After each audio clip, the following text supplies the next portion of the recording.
Saudações, sejam bem-vindos para mais um vídeo. Esse vídeo eu vou falar sobre um tema que me interessa bastante, que é a respeito da discussão teórica sobre a viabilidade do socialismo. Faz sentido ser socialista no século XXI? Resposta clara, direta e objetiva. Sim, faz sentido. E existem muitas formas de se responder a essa questão, mas eu gostaria de responder ela com um fato que aconteceu na minha vida, que eu observei e podemos utilizá-lo para poder refletir e pensar melhor. Algum tempo atrás, isso tem mais de um ano, eu tive que comparecer ao centro da cidade para resolver um assunto. Eu moro em São Paulo, então eu estava na Paulista, eu estava a pé, eu fui de metrô, e eu parei numa rua, num cruzamento, e tive que esperar o semáforo abrir para atravessar.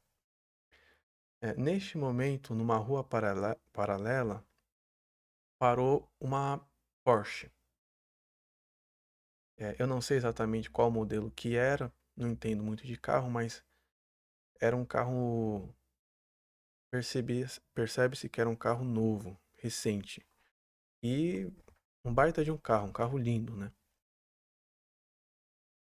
E do lado dessa Porsche, né, ela não estava exatamente do meu lado, ela estava na outra via. E na calçada ao lado da Porsche estava sentado um casal de mendigos, de moradores de rua. E aquilo me colocou para pensar. Aquela cena foi bastante impactante, porque ela expressou muito bem uma desigualdade que existe, que machuca quem olha assim diretamente, né? Ou quem tem um pouco mais de sensibilidade para isso. É, Geralmente, os moradores de rua são muito comuns no centro da cidade, já fazem parte da paisagem. Só que a presença daquele casal de mendigos do lado de uma Porsche fez com que eu parasse e olhasse atentamente para aquela cena. E eu refleti um pouco sobre aquilo por algum tempo. E a questão é a seguinte: você já parou para imaginar a imensa quantidade de trabalho necessário para se produzir uma Porsche? Vamos pensar juntos. Acompanhe o meu raciocínio. Vamos tentar fazer de maneira até bastante imprecisa, mas tentar elencar a enorme quantidade de trabalho que é preciso para produzir um carro assim. Então, imagine, o trabalho começa já na extração dos materiais primários necessários para se produzir: minério, ferro, borracha. Ao extrair esse minério, que necessita da mão de obra de dezenas de pessoas, eles são transportados para uma indústria em outro continente. Essa indústria irá, com esse minério, realizar transformações químicas para poder produzir manufaturas, peças e os mais diferentes materiais. Depois de prontas essas peças, elas serão transportadas novamente para centros de fabricação de veículos na Europa, na Ásia, seja lá onde for. Os operários dessa fábrica irão montar o carro.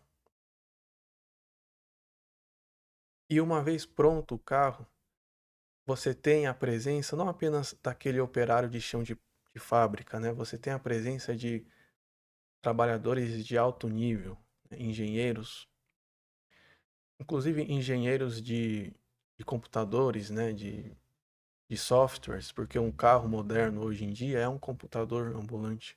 Ele precisa se conectar ao Wi-Fi, ao Bluetooth, ao satélite, ao GPS, não sei. Então você já coloca aí também a mão de obra, a inteligência, a capacidade de diversos engenheiros hiperqualificados que vão fazer com que aquele carro super sofisticado se conecte tecnologicamente com as diferentes mídias e plataformas digitais. Depois de pronto o veículo, você tem um período de testes. Então alguém irá testá-lo, alguém irá testar, a, simular colisões, acidentes, para poder aferir a segurança daquele veículo. Então, até aí você já imaginou a enorme quantidade de pessoas que foram envolvidas nesse processo? E não para por aí. Essa só é a ponta do iceberg. Você tem as pessoas que transportam todos esses materiais, os funcionários das alfândegas, os funcionários de fiscalização que precisam receber esses materiais nos portos, nos aeroportos, os agentes de segurança. Você tem o trabalho administrativo, né? Cada processo desse precisa ser registrado em algum lugar. Cada aquisição de um parafuso que seja precisa ser pago e essa compra precisa ser é, registrada. Cada processo desse precisa ser anotado, gerando pilhas de papel, né? É um trabalho que é invisível, mas existe para poder gravar tudo o que acontece e atestar a segurança e a viabilidade jurídica dessas transações, né? Então, você está entendendo onde eu quero chegar? Mesmo se a gente quisesse, a gente não conseguiria detalhar precisamente a enorme quantidade de trabalho necessária para que um carro como esse seja produzido. A gente pode ter alguma ideia, mas a gente nunca vai conseguir saber quantas pessoas, direta ou indiretamente, estão envolvidas na produção desse carro. Isso para não falar dos vendedores, né? Uma vez que o carro é pronto, está pronto na fábrica, está tudo pronto, a segurança dele já está viabilizada, os testes estão feitos, ele vai ser transportado novamente por terra, por ar, por mar, e ele vai chegar nos centros de revenda, distribuição, e ali terá um vendedor que precisará receber o cliente, convencê-lo a fazer aquela compra, utilizar das suas habilidades comerciais, da sua expertise, do seu estudo, porque ele vai precisar responder perguntas. O trabalho de marqueteiros e propagandistas que vão convencer a sociedade de que aquilo é muito necessário e é um objeto de consumo para que as pessoas compram. Ou seja, a enorme rede de pessoas envolvidas nisso é algo que nós não conseguimos conceber. E são pessoas provenientes de diferentes lugares do mundo, trabalhando em conjunto para este único fim: garantir que o Porsche chegue na mão daquele indivíduo que eu vi quando eu estava na Paulista. Mas existe uma outra questão que eu gostaria de incluir também. Você concordaria que uma pessoa que detém o Porsche, ela não está satisfazendo uma necessidade fundamental? Porque ela não precisa daquele Porsche realmente para poder viver. Uma pessoa que compra o Porsche, ela faz com que intenção? Certamente não é para se locomover. Se fosse simplesmente a necessidade de ter um carro para se locomover, não necessitaria comprar um Porsche que custa milhões de reais. Bastaria um carro comum. Não necessariamente um popular, mas um carro melhor, mas não tão caro. É óbvio que ela compra o Porsche por conta de outros atributos que vem acompanhado quando você tem acesso a um bem de luxo como esse. O Porsche, ele serve para te distinguir socialmente. Ao comprar o Porsche, o que é que você está expressando para o resto da sociedade? Você está expressando riqueza, você é uma pessoa rica. E ao expressar riqueza, você está expressando uma série de outros valores que são benquistos, valorizados pelo restante de nós. As pessoas vão ver que você é rico, então provavelmente elas vão intuir que você é muito inteligente, que você se esforçou bastante, que você é uma pessoa que vale a pena se aproximar, que vale a pena ter amizades. Eu não sei, todos esses atributos que vêm acompanhados com a riqueza e que todos nós corremos atrás, não? Mas, sobretudo, o que está expressando é você, ao ter um Porsche, é melhor do que os demais. Esse é o objetivo final, te distinguir do restante da sociedade para estabelecer uma hierarquia de valor. Ao ter o Porsche, você é melhor do que quem não tem. Então essa é, é a necessidade que é suprida ao você adquirir um Porsche, digamos assim. Uma necessidade de aparência, de prestígio social, de status. Agora você concorda comigo que isso não é elementar? Ninguém vai deixar de viver bem porque não tem um Porsche. Ninguém morreu na vida porque não conseguiu adquirir um Porsche. Logo, uma pessoa comprar um carro desse está atendendo a uma necessidade supérflua, não essencial, de forma alguma. E essa é a questão da coisa toda. Esse é o ponto que eu queria chegar.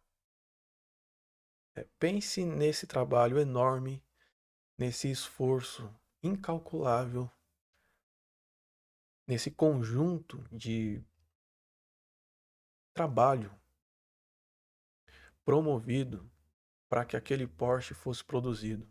Estamos falando de trabalho humano, de força física desprendida, de tempo das pessoas, de recursos financeiros. Tudo isso para que aquele homem possuísse um Porsche. E ao mesmo tempo, a sociedade não consegue destinar 1/10 desse esforço para colocar um teto na cabeça daquele casal de mendigos. Esta contradição fundamental é a que faz um socialista tremer de indignação e injustiça. Por que que nós, como sociedade, promovemos tanto esforço para poder suprir, prover o supérfluo para uma minoria, mas não conseguimos prover 1/10 desse esforço a fim de garantir o elementar para a maioria? Esta é uma contradição típica do sistema capitalista que sensibiliza, que indigna, que angustia aqueles que não conseguem conviver com esse tipo de injustiça tão explícita. E por que que isso acontece? Isso acontece porque a produção nesse sistema não é feita para atender às necessidades das pessoas. Essa não é a razão da produção. Isso pode até acontecer, mas não é a razão primária fundamental. A razão primária fundamental neste sistema é criar mercadorias e vender essas mercadorias. Se no processo as necessidades das pessoas forem atendidas, ótimo. Se não, não tem problema, porque o sistema convive muito bem com isso e se mantém muito bem, obrigado. É por isso que nós produzimos coisas, essas coisas estragam, essas coisas vencem, e do outro lado há pessoas que gostariam de consumi-las,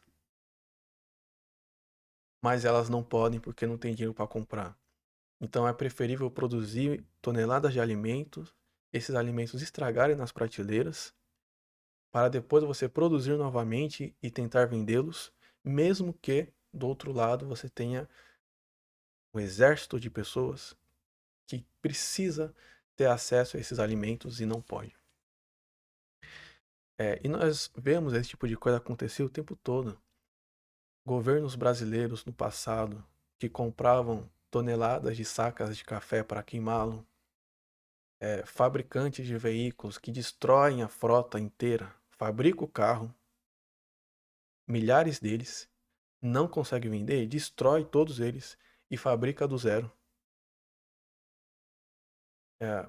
Alimentos que são produzidos aos montes, e é preferível que eles estraguem em centros de distribuição, estraguem nas prateleiras de mercado, ou até mesmo no próprio pé, do que eles serem entregues para quem precisa consumir, para quem precisa comer. Porque a razão da produção não é atender às nossas necessidades. Isso até pode acontecer por tabela, mas não é a razão. A razão é você produzir um bem cuja finalidade é ser destinado a um mercado, por isso que nós chamamos de mercadoria, e essa mercadoria ser vendida. E ser vendida por quê? Para que o capital que foi investido inicialmente na produção desse bem se multiplique. E para que se multiplique? Para se multiplicar. Para que crescer? Para continuar crescendo.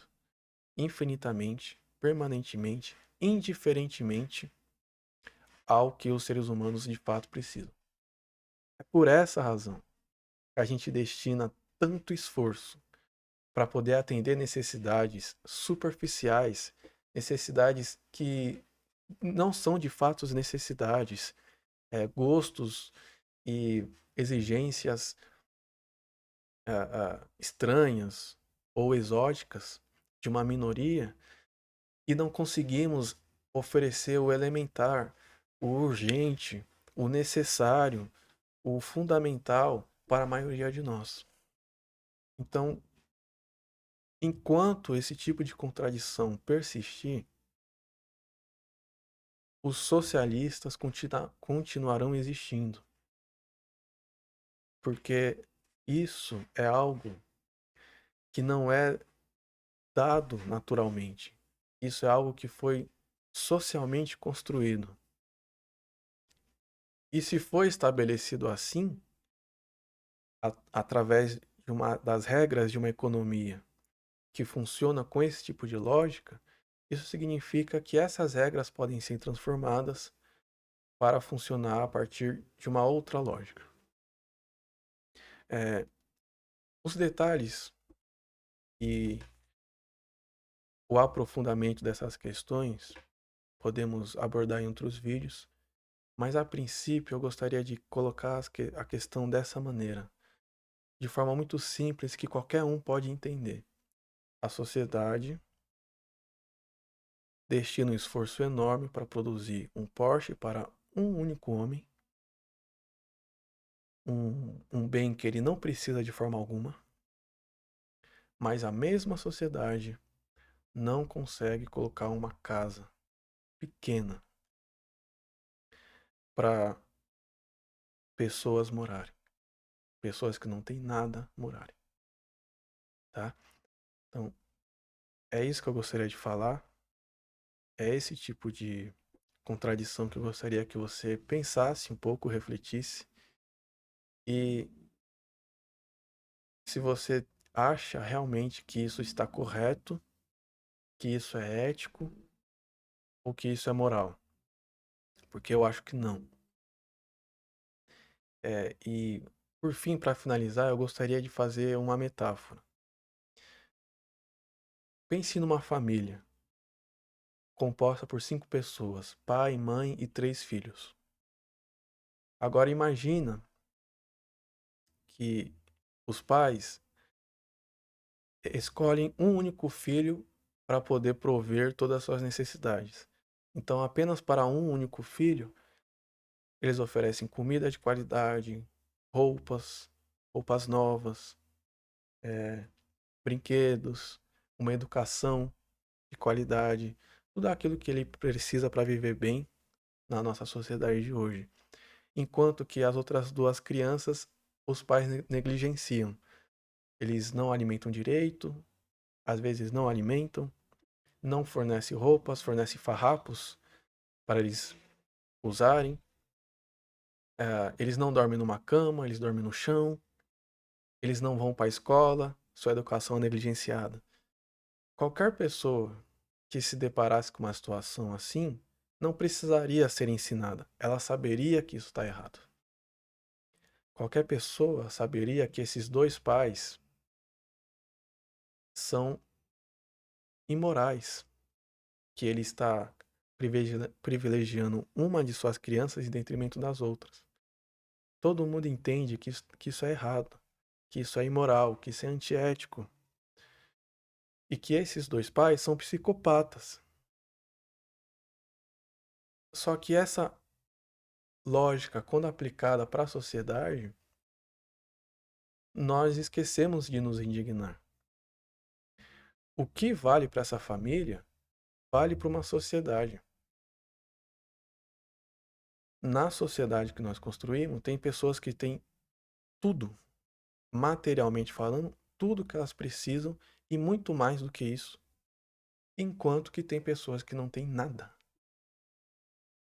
E isso é imoral, isso é antiético e isso atenta contra todos os princípios de decência que você pode imaginar ou elencar. Tá bom? Então, eu vou ficando por aqui. É essa a reflexão que eu gostaria de fazer. Não estou polemizando, eu estou apenas expondo um questionamento sincero para você pensar e eu gostaria que você refletisse sobre isso de forma muito sincera, sem paixões, e pensasse se realmente a sociedade que nós vivemos, ela é moralmente correta e se ela faz sentido do ponto de vista ético, tá certo? Então, vou ficando por aqui, esse é o vídeo. Obrigado por assistir, se você assistiu até o final, e até a próxima.